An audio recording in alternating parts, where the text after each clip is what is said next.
Hello Star Wars The Clone Wars fans, this is Separatists Destroyers back again with yet another video, and this time to finish up on the 3 panel videos I planned for panels at San Diego Comic-Con. This final one is on the Clone Wars one, saving the best to last, I have to say. So I wanted to talk about the Clone Wars panel, and it was easily the best of the 3 I was interested in by far.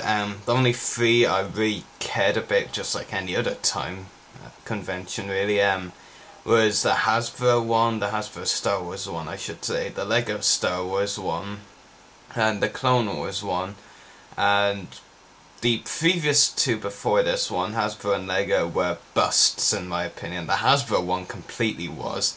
Lego wouldn't have been, I think, in my opinion, but the fact that the Rancor pit was revealed a couple of days before the panel, leaked, kind of just ruined the point of the Lego one Star Wars panel, because there's nothing else to reveal there. But the Clone Wars one was really good. There was some really cool information there. Such as there will be a Republic Commando in Season 5 who will do a lot. What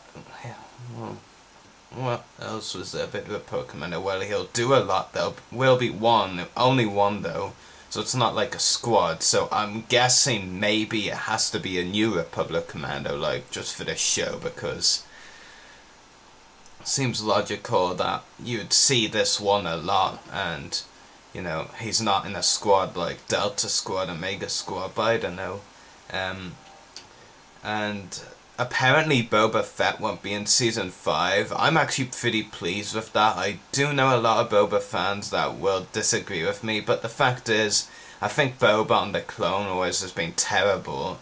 Season 2, I understand where they were going with it. I just think the execution was poor. Bounty, he was just a absolute brat in that episode. Deception for me was Boba's best episode. I mean, Boba doesn't need full episodes, he just needs one more appearances like that to show what the badass he can be. But as for the 2 preview clips, they were really good, but I'm in a mixed bag about them, well, sort of, when combined. Because, like, one of them was absolutely amazing. Of course, that's the Mando clip with Sidious as well.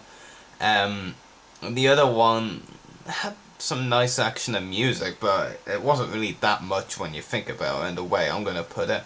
And that way is, like, it was just droids looking around, and then Maul and Savage come along and take them out. That was pretty much all it was, really. I'd still sooner take that over any political episodes, though. But the Mandalorian clip, that was just epic stuff right there. Absolutely amazing. The Sidious scene, I mean, we've all been craving for so long to see, you know, Sidious in action on a show and not in hologram form, and we're gonna get it. I know a lot of spoilers, in fact major spoilers for the Maul Death Watch story, pretty much. A lot of major spoilers, and I won't be giving away any of them unless someone really wants me to and message them, but not in this video. Not to anyone who doesn't want to hear them. But, you know, it was really cool. I mean, it just shows how powerful Sidious is, that he can still be force choking someone when he's got his hands by his side, because if you look after he starts choking them and moves past them, you know, he puts his hands by his side. He doesn't even need to keep doing the force choke motion to force choke them, so that's pretty badass. Mandalorians v Mandalorians, it doesn't get much more epic than that. Obi-Wan Kenobi and Mandalorian armor as well, that's really cool. And if there's one tidbit I can give you that's kind of not a spoiler, you might have been able to guess it, but Obi-Wan actually goes against the Jedi Council's orders to be there on Mandalore. You might have guessed that, you might not.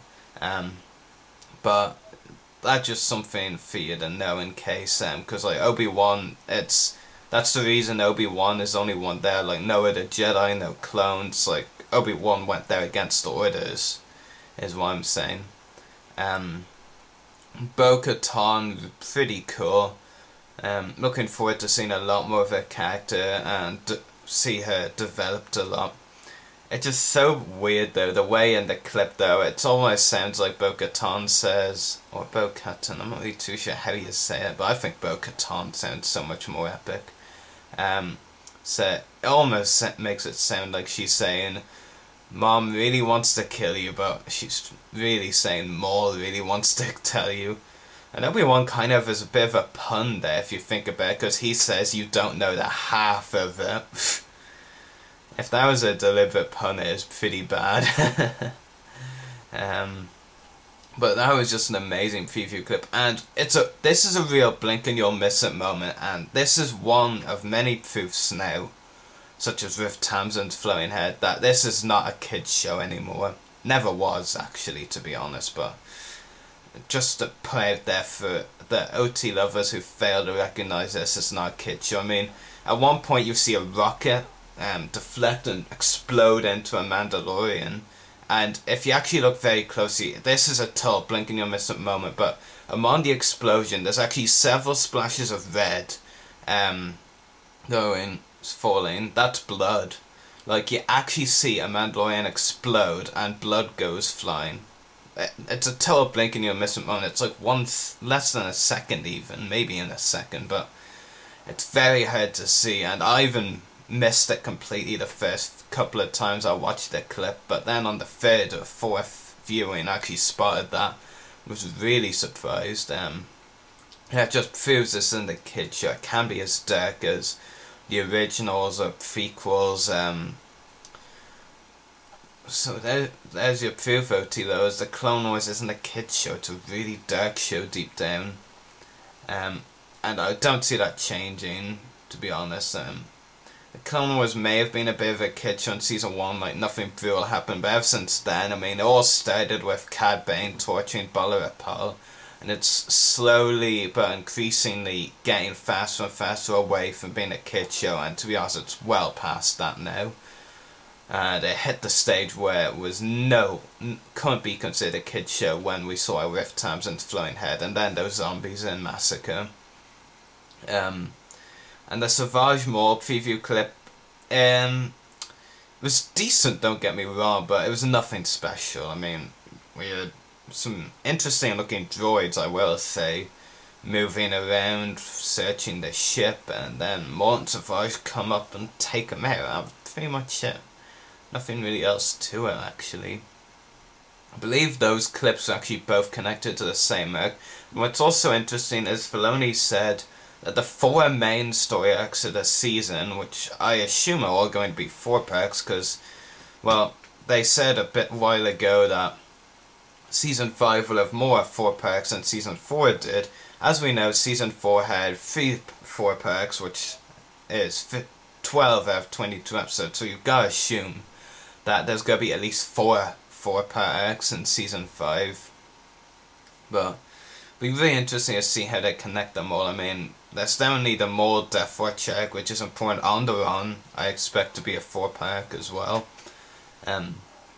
Maybe there's more than just one arc about Maul and Death Watch, to be honest, because I really don't see how, from hearing all these spoilers, how it's all going to be in just one story. It actually perplexes me about that. I'm a bit more interested in the Mandalorian stuff now, I will admit, but Maul I don't really care about. And to be honest, it just seems to me too coincidental that Maul and Death Watch would team up. Epic, yeah, but too coincidental in my opinion. But I think they kind of changed that, like with Mandalorians v Mandalorians, like some are on Maul's side, some are on Obi-Wan's side, like we saw Bo-Katan and a few other Mandalorians on his side. But it should be a really interesting story and season in general. And what's also interesting is they revealed that the first episode of Season 5 will be shown at Celebration 6. Not sure if it will go worldwide straight after that, but we'll see. Another interesting thing, you may have heard a while ago that the opening episode of Season 5 would be titled A War on Two Fronts. And you'd assume maybe that would actually be the start of the Onderon story. Maybe it was actually going to start the same thing that it will now for sure, but I don't know. and that the new opening episode is titled Revival, and honestly that's what Revenge, maybe even Brothers should have been titled, to be honest with you, but I don't know really. But Revival will definitely start the new Maul story, and the sooner they get rid of it, the better. Maul's been overhyped for the Clone Wars, and 2012 in general. I mean, look at all the Darth Maul product Hasbro's given us. The fact to use the packaging as well just shows that. But I really am looking forward to season 5. I know the producers and directors of the show are always saying the new season will be the best, and often that's not the case, but in this case I think it will be. I mean, from just hearing all the spoilers, it just sounds so epic, and I really can't wait for it. It'll be very interesting. And one last thing, there will be a ton of deaths this season, that was confirmed. I already know several of them, and some of them are quite surprising and quite huge too. Or connected to Maul and Death Watch, I will admit, that story, you know, that the clip showed. Those are the deaths I know, but that should do it for this video. So may the Force be with you.